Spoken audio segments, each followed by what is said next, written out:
साईं मुंहिंजा ही थर में पाणी जेको आहे उठनि जे ज़रिए परे खां आंदो वेंदो आहे। जी हाँ, तो पानी वो परे खां आंदो वेंदो आहे, सम्झो। तेज 4 किलोमीटर। हीउ ॾिसो, ही ट्यूबनि जे ज़रिए हाँ, पाणी आणनि था ऐं असां जेके आहियूं असांजो पेट भरियल आहे, उते पाणी मिले थो, सभु कुझु मिले थो, पर असां जेको आहे सो बेशुक्रा क़ौम आहियूं। भाई थोरो हीअं कर, ही छा किथां पाणी खणी आयूं यदा?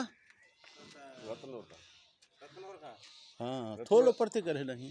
रत्नोर 3 किलोमीटर है। अच्छा, ही ट्यूब छा ट्रैक्टर जो ट्यूब आहे छा? अच्छा, पोइ हिन में पाणी छा सां भरींदा आहियो?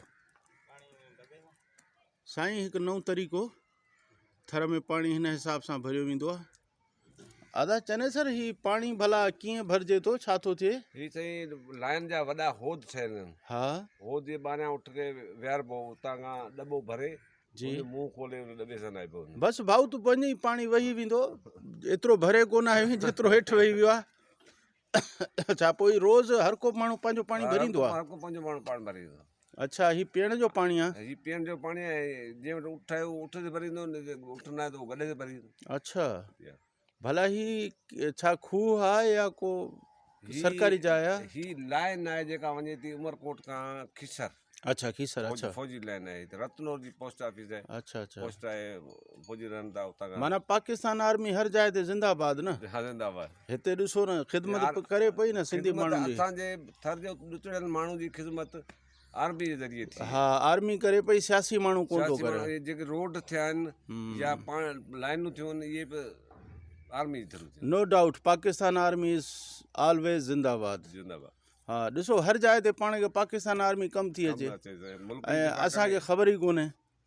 ऐं तव्हां थरिया माण्हू आहियो, तव्हांखे ख़बर आहे त हिते माना तव्हांखे हा अहसासु थिए थो त यार इहा सहूलियत बि सियासी माण्हू न करे ॾिनी आहे, पर आर्मी करे ॾिनी आहे। हाणे जेका लाइट जी लाइन लॻी आहे न, जी जी, इहा बि आर्मी थ्रू लॻी। अच्छा, इहा आर्मी थ्रू लॻी वेझा वेझा जेके असांजा कनेक्शन इहो कोई आर्मी ॾिनो लाइट जो? आर्मी ॾिनो है। अच्छा, देखें नोमान भाई, देखें हम लोग कदर नहीं करते हैं आर्मी की, और आर्मी देखो हर जगह हमें काम आ रही है, सैलाब में हर जगह। अब ये देखो, ये गांव का बंदा है, थर का बंदा, ये बता रहा है कि भाई हमें यहाँ पे सियासी लोगों ने कुछ नहीं दिया, लेकिन पाकिस्तान आर्मी ने दिया है। सर बिल्कुल ऐसा ही है। मतलब आप कहीं भी देखें, कहीं भी टफ टाइम आता है पाकिस्तान में, खुदा ना खास्ता वो बॉर्डर को छोड़ के वो as a part of the rural में आके या अर्बन में आके हमें सपोर्ट करते हैं। चाहे शहरों में हो, जलजला आ जाए, खुदा ना खास्ता कोई भी इमरजेंसी हो, पाकिस्तान के साथ होती है। ऐसे ही फ्लड आ जाए, बिल्कुल ऐसे ही सर।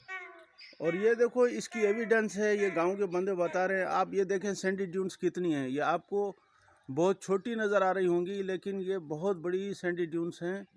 और यहाँ पे लोग कैसे गुजारा करते हैं, बस अल्लाह ही हाफिज़ है, अल्लाह ही मालिक है इनका ना। हाँ, कोई मेडिकल की वो नहीं है यहाँ पे।